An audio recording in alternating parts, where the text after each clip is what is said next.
All right, welcome back to Mindfulness How-Tos and the entire series on mindfulness practice, including Mindfulness 101 in level 1, mindfulness myth busting in level 2, and this third level and set of curriculum around actual mindfulness how-tos. How do we do this thing? Hopefully you have listened and watched those other trainings. They're a foundation of what is this thing called building a mindfulness or meditation practice, and why would I want to do it in the first place, and what are those benefits? And hopefully by now you've not only heard them, but you remember what those top 4 benefits are. And this time I'm not going to recap them as I did in the last mindfulness how-to training. I'm going to invite you to remember, to write them down, to embody them for yourself, and or to go back into the earlier trainings and find those 4 key and beyond benefits that you can be building as you build your own mindfulness practice. And instead, what I'm going to do right now, as Heather Ramsey, founder and head trainer of ReWired WorldWide and faculty member at WeVo Global Academy, I'm going to walk you through the next piece, the next concept on the road of building a mindfulness practice, which is about selecting your object of meditation when you're sitting or practicing either formally in stillness and silence, or in life, bebopping around the world. And so without further ado, I will remind you briefly of these beautiful pillars that we're building. The 2 main pillars that hold up the ceiling, the cathedral, the roof, the sky of our life and our practice: mindfulness and equanimity, allowing awareness and allowingness. Those are the 2 pillars. And then within that foundation, within that space, within that framework, then and only and after then do you select an object of meditation.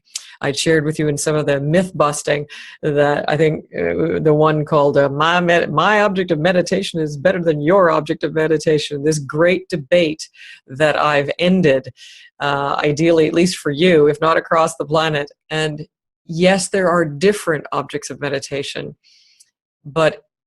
and each one has its merits and value, and each one of them you could get maximum meditation mileage from. So it, quote unquote, doesn't matter which one you select. Having said that, it is critical and crucial that you select something as your object of meditation to focus in on.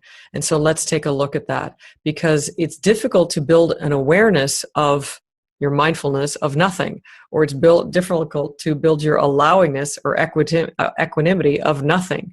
You need to select some object of meditation, something that you're choosing to focus on. So let me go over just a few possible, probable ones you've either heard about or maybe even practiced yourself, all of which of them have merit as examples. And then let me chunk up or give you a framework for a system of selecting your object of meditation that I believe will serve you very well for the rest of your life. And that's a big promise, yet I believe I can deliver within this one training. So without further ado, let's take a look at some of the examples. So yes, one could say, or you may have even done, focus on a candle, the flickering flame of a candle. Completely valid. You would theoretically and probably practically have your eyes open for this type of meditation to see the candle.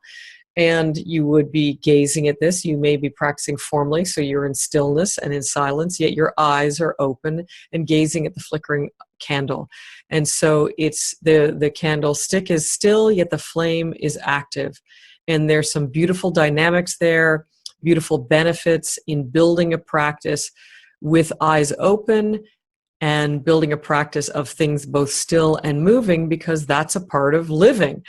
There are things that are still and moving all day long, every day. And so for you to build your awareness of them and your allowingness of that change, that impermanence, are great skills to build always, and a completely valid object of meditation to select.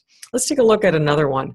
a mantra. So you may have practiced or heard of, and transcendental meditators, for example, are known for selecting or giving you a custom mantra for you, or you may know, the sound of Om, the beginning and the end, the omega, the alpha and the omega. There are all kinds of mantras you could look up on the web, you may know of.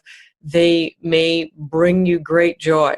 And as you not just make the sound of the mantra, and you build your mindfulness and equanimity, those two pillars again, allow yourself to be more aware of the sound of the mantra and more allowing of it. And because you may be saying it out loud, you may be aware of the physical sensation of saying the mantra, and or the auditory sensation of hearing the sound of the mantra through your own ears, and or on an audio that you may be sharing. So again, completely valid possibility or example of an object of meditation you may choose. A third, and perhaps the biggest go-to on planet Earth in terms of objects of meditation or mindfulness, is the breath. Another completely valid example or possibility of an object of meditation that you may choose to focus on. And of course, if you've read about, heard about, or practiced this at all, you know that there's many aspects, again, to the breath, just like there are to many aspects to watching a candle or saying and listening to a mantra. So the breath, you could focus on the sensation of the breath at the tip of your nostrils, going through your nasal passages, in expanding your lungs, expanding your lower abdomen in the case of deep breathing, and stretching your organs, your diaphragm, etc. All fantastic benefits. And in fact, one of the earlier trainings in Mindfulness 101, I shared 18 different benefits of deep breathing. Fantastic activity, physically, a fantastic activity for your biology and physiology, let alone if you twin that as an object of meditation and become more aware, mindful, and allowing, equanimous of the experience of breathing. Absolutely valid and fantastic. Now let me go a little further, and let me say that yes, these are completely valid examples of objects of meditation, and yet let me flip the perspective on them for a moment. Let me offer some contrast or some perspective on these, in that yes, a candle is potentially something to watch, a mantra to listen to, a breath to experience or to feel, and yet they are only one scintilla, less than 1%. Or 0.001% of all the things that you will ever see, hear, or feel in a lifetime. And so I'm going to invite and suggest that there may be bigger categories that these are examples or a subset of. More specifically, a candle is an example of something in 100% of an example or a subset of 100% of all the things you'll ever see in your life. Likewise, a mantra is a subset or an example of a tiny example of all the things you'll ever hear in your life. And likewise, breath is an example of all the things you'll ever feel in your life. And so we have the categories that actually make up, and this is a bold statement, 100% of your entire experience of being human and alive. So as we dissolve for a moment the examples of candle, mantra, and breath, and we allow these three major categories or clusters to come into focus, into center space, you're looking at the building blocks, see, hear, and feel, as simple as I can offer it to you, and as simple as offered to me by Shinzen Young at shinzen.org, one of my teachers for over 21 years. See, hear, and feel at the core of, or making up, the three clusters that make up close to, if not 100%, of how you experience every single aspect of that you have, that you are right now, and you ever will experience in your entire life of being a human on planet Earth. That's a pretty big statement. And it's seemingly very simple three categories. Again, as Ernest Hemingway would say, if I'd take more time to write you a shorter letter. Well, we took the time, and here is the shorter letter of the three categories that you may want to become familiar with and cherry pick from and choose from when you choose your object of meditation. So in the very next training, I'm going to walk you through more specifically how you can select see, hear, and feel as objects of meditation for you. So I simply wanted to anchor these three as being the three clusters that make up close to, if not 100% of your entire human experience. So enjoy that it's so simple, enjoy that it's so complete, and until the next training, feel free to explore, oh, what if I just focused on what I can see? What if I focused on just what I can hear? What if I focused on just what I can feel? And I know that may raise more questions, which will be answered for sure in the next training. And for now, let that be, until we meet again, let these be your choices of objects of meditation. So you're always, whatever object of meditation you're choosing, whether it's see, hear, or feel, you're always soaking them with mindfulness and equanimity. You're always building those muscles. You're always becoming more aware and more allowing of whatever your chosen object of meditation is. So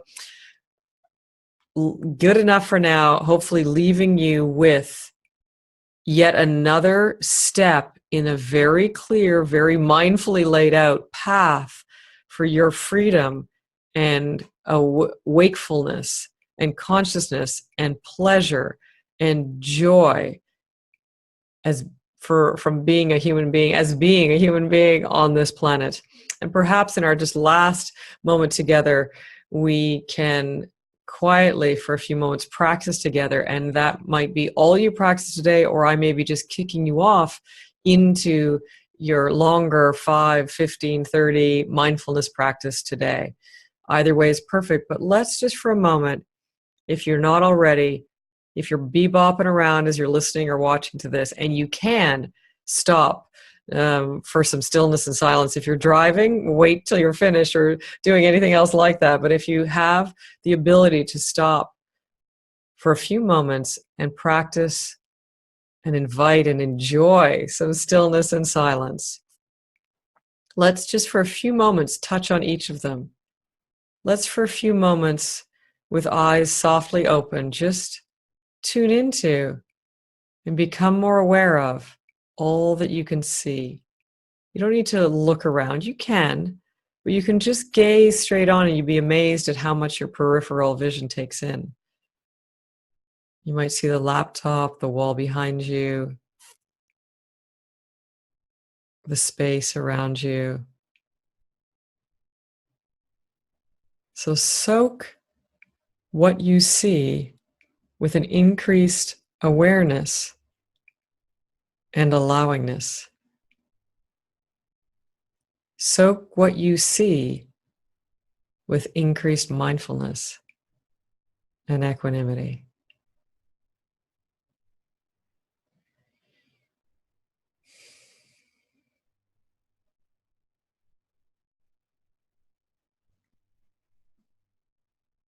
Beautiful. And for just a few moments as well and together, let's shift our object of meditation to hearing. And for a few moments, let's share some stillness and silence together. In fact, the sound of my voice may be what you're focusing on hearing right now as your object of meditation. How aware can you be of my voice? How allowing can you be of receiving that sound into your ears or the vibration into your body?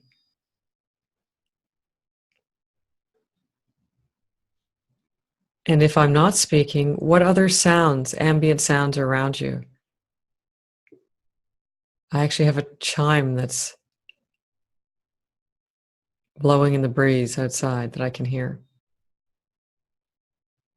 You may hear traffic or heavy trucks going on, a child, a dog barking, the roll of your chair. What do you hear? Soak that with awareness, expanded awareness, and deeper allowingness. Less push or pull, no need to change or fix. Equanimity.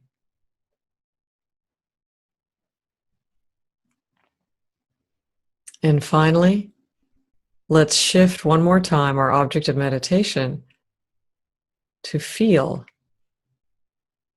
There are two aspects to this, both physical sensations that are not emotional in nature and physical sensations that are emotional in nature. We'll get into that in subsequent trainings. We'll keep it simple right now. Let's just focus on physical sensations. What do you notice? Your tush on the cush, so to speak, your tush on your chair, my elbows on my armrests, the slight leaning forward of my body and then as I shift it back and come back into full uprightness, a slump in your shoulders, a desire to roll them back. Whatever you're physically noticing, soak that with mindfulness, awareness, deeper awareness, and deeper allowingness or okayness.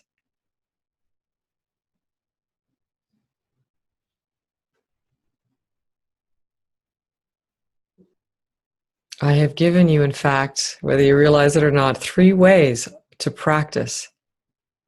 You have 3 new objects of meditation, and we'll expand those in subsequent trainings.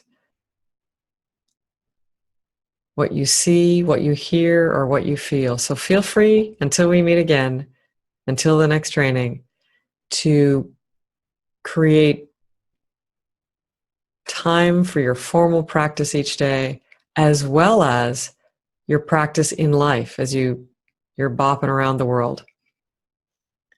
To consciously select 1 or more of these, but 1 is great. For instance, what you're seeing or what you're hearing. And soak each moment with deeper awareness and deeper allowingness of what you're seeing, hearing, or feeling, whatever object of meditation you choose. That will get you maximum meditation mileage. That will build the foundation of human skills that lead to extraordinary benefits. And perhaps you're already starting to feel them now. Oh, I feel a little calmer, more peaceful, more aware, more awake, more conscious. Perhaps you're slightly agitated or wanting to finish or get up. Soak that with allowingness as well, because how we do anything is how we do everything. So you probably have some sort of angst or agitation in other areas of your life. Wow. What if you could soak them with more allowingness? Over time, you will be dissolving the unsupportive habit of anxiousness and or agitation or whatever might be less than supportive to you. And it will start to reduce and fade away. You are literally in the physical process of rewiring yourself for higher success and happiness. I'm excited for you. Feel free to continue on your practice right now, formal practice and or in life throughout your day, building deeper awareness and allowingness of whatever object of meditation you choose to focus on. See, hear, and feel, your 3 main categories to select from. Blessings, success, happiness. Heather Ramsey, ReWired Worldwide, and WeVo Global, serving you every moment of the way.